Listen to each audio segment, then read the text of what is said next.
The Margenes by Miriam Allen DeFord. Originally published in If, Worlds of Science Fiction, February 1956. Narrated by Tom Trussel.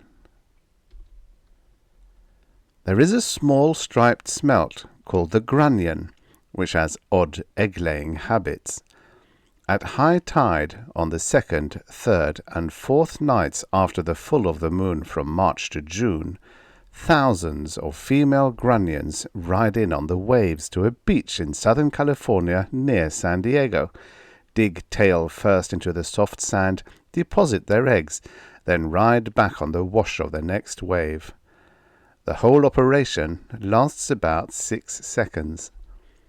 On the nights when the grunion are running, hordes of people used to come to the beach with baskets and other containers, and with torches to light the scene and try to catch the elusive little fish in their hands. They were doing that on an April night in 1960. In the midst of the excitement of the chase, only a few of them noticed that something else was riding the waves in with the grunions.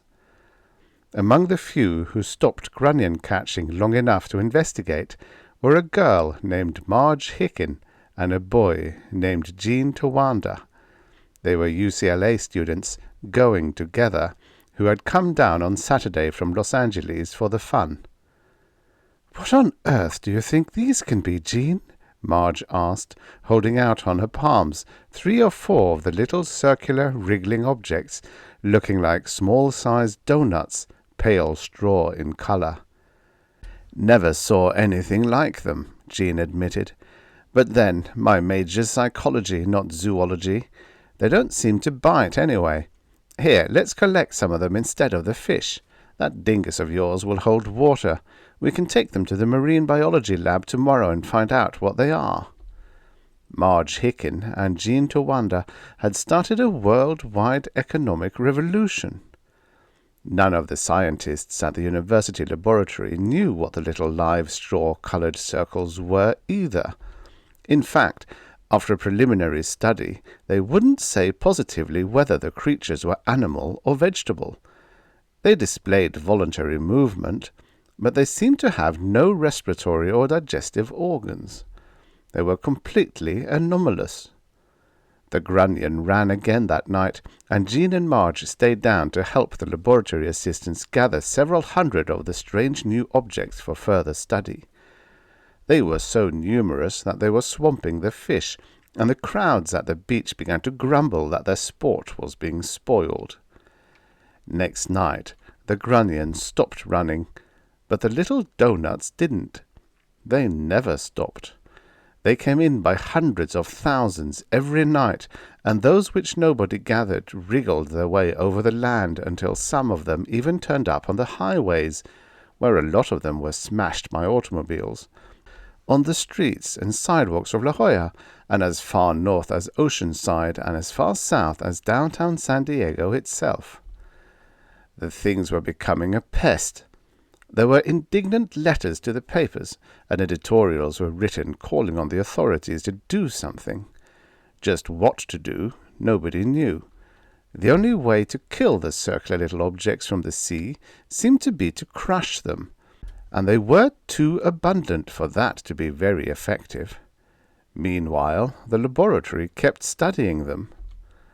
Marge and Gene were interested enough to come down again the next weekend to find out what, if anything, had been discovered.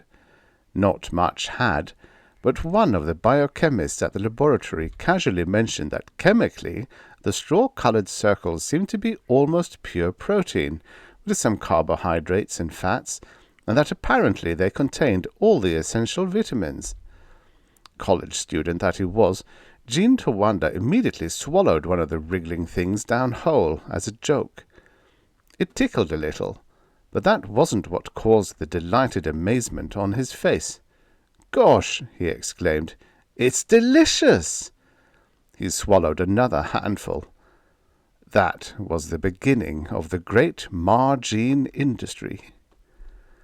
It was an astute reporter, getting a feature story on the sensational new food find, who gave the creatures their name. in honor of the boy and girl who had first brought the things to the attention of the scientists. He dubbed them Margenes, and Margenes they remained. Dr. O. Y. Willard, director of the laboratory, his story said in part, thinks the Margenes may be the answer to the increasing and alarming problem of malnutrition, especially in undeveloped countries.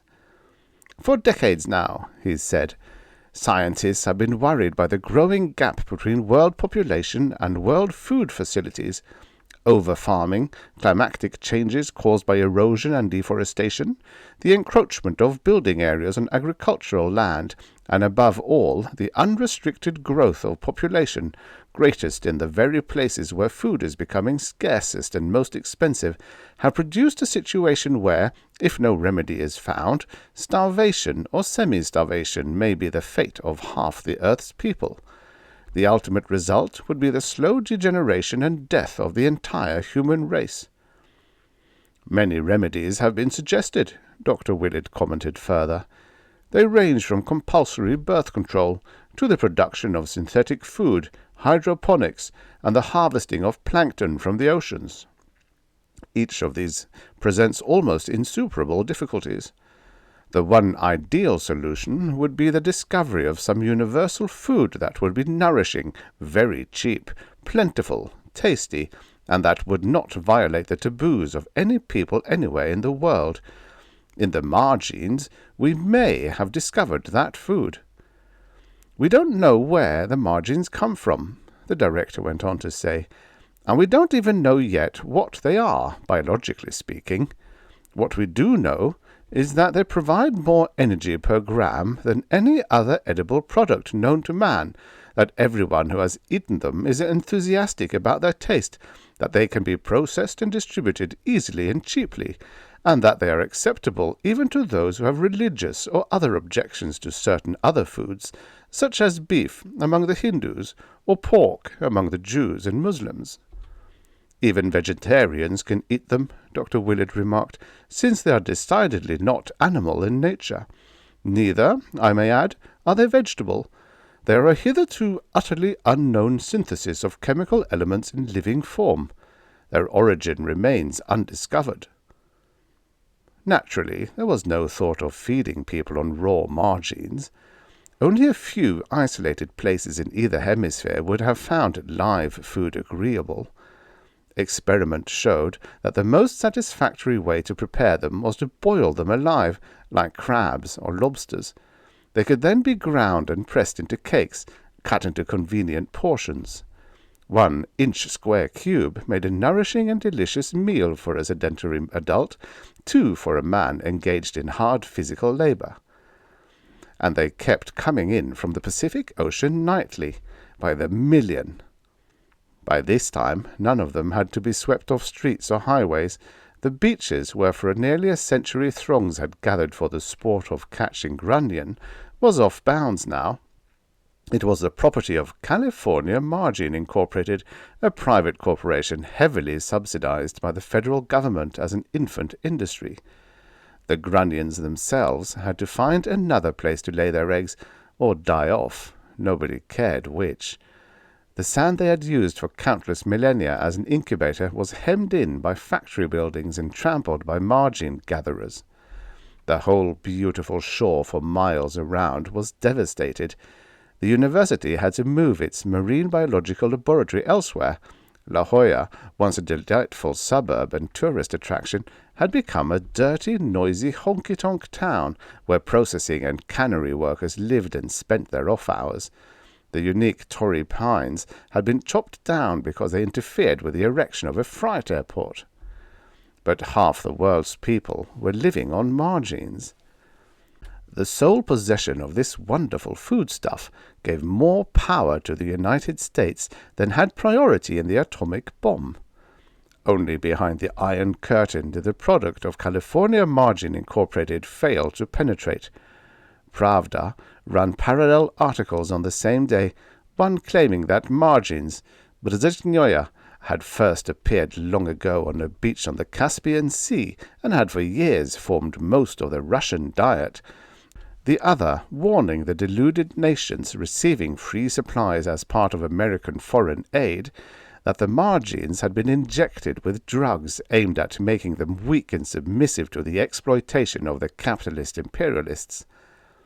There was a dangerous moment at the beginning when the sudden sharp decline in stocks of all other food products threatened another 1929. But with federal aid, the financial crash was averted, and now a new high level of prosperity had been established. Technological unemployment was brief, and most of the displaced workers were soon retained for jobs in one of the many ramifications of the new margine industry. Agriculture, of course, underwent a short, deep depression, not only in America, but all over the world, but it came to an end as food other than margines quickly became a luxury product. Farmers were able to cut their production to a small fraction of the former yield and to get rich on the dizzying prices offered for bread, apples, or potatoes. And this increased the prosperity of the baking and other related industries as well. In fact, ordinary food costs, which meant margin costs, were so low that a number of the larger unions voluntarily asked for wage decreases in their next contracts. California Margine Incorporated was able to process, pack, and distribute margin cakes at an infinitesimal retail price by reason of the magnitude of the output. An era of political good feeling fell upon the Western world, reflected from the well-fed comfort of vast populations whose members never before in their lives had had quite enough to eat. The fear of famine seemed to be over forever, and with it the fear of the diseases and the social unrest that follow famine. Even the USSR and its satellites, in a conciliatory move in the United Nations Assembly, suggested that the long Cold War ought to be amenable to a reasonable solution through a series of amicable discussions. The Western nations, assenting, guessed shrewdly that the Iron Curtain countries wanted in on the margines. Marge Hicken and Jean Towanda, who had started it all, left college for copywriting jobs with the agency handling the enormous margin publicity. They were married a few months later. And the margines continued to come in from the sea in countless millions. They were being harvested now from the Pacific itself, near the shoreline, before they reached the beach. Still no research could discover their original source. Only a few scientists worried about what would happen if the margins should disappear as suddenly as they had arrived. Attempts at breeding the creatures had failed completely. They did not undergo fission. They did not sporulate. They seemed to have no sex. No methods of reproduction known in the plant or animal kingdom seemed to apply to them. Hundreds of them were kept alive for long periods. They lived with equal ease in either air or water, and they did not take nourishment, unless they absorbed it from their environment, but no sign of fertility ever appeared. Neither did they seem to die of natural causes. They just kept coming in. On the night of May 7th, 1969, not a single margin was visible in the ocean or on the beach. They never came again. What happened as a result is known to every student of history. The worldwide economic collapse, followed by the fall of the most stable governments, the huge riots that arose from the frantic attempts to get possession of the existing stocks of margin cakes or of the rare luxury items of other edibles, the announcement by the USSR that it had known from the beginning the whole thing was a gigantic American hoax in the interest of the imperialistic bloodsuckers, the simultaneous atomic attacks by East and West, the short war of 1970 that ruined most of what bombs had spared of the earth, the slow struggle back of the remnant of civilization which is all of existence you and I have ever known. All these were a direct outgrowth of that first appearance of the margins on the beach near San Diego on an April night in 1960. Marge and Jean Towanda were divorced soon after they had both lost their jobs. She was killed in the hydrogen blast that wiped out San Diego. He fell in the war of 1970. Margene became a dirty word in every language on earth. What small amount of money and ability can be spared is, as everyone knows, devoted today to a desperate international effort to reach and colonize another habitable planet of the solar system, if such there be. As for the Margenes themselves, out of the untold millions that had come, only a few thousand were lucky enough to survive and find their way back to their overcrowded starting point. In their strange way of communication, as incomprehensible to us as would be their means of nourishment and reproduction, or their constitution itself, they made known to their kin what had happened to them. There is no possibility, in spite of the terrific overpopulation of their original home and of the others to which they are constantly migrating, that they will ever come here again. There has been much speculation, particularly among writers of science fiction, on what would happen if aliens from other planets should invade Earth. Would they arrive as benefactors or as conquerors? Would we welcome them, or would we overcome and capture them and put them in zoos and museums? Would we meet them in friendship or with hostility? The Margenes gave us the answer. Beings from outer space came to Earth in 1960, and we ate them. The end. Subscribe for your daily stories of futures past. This is what the future looked like many, many years ago.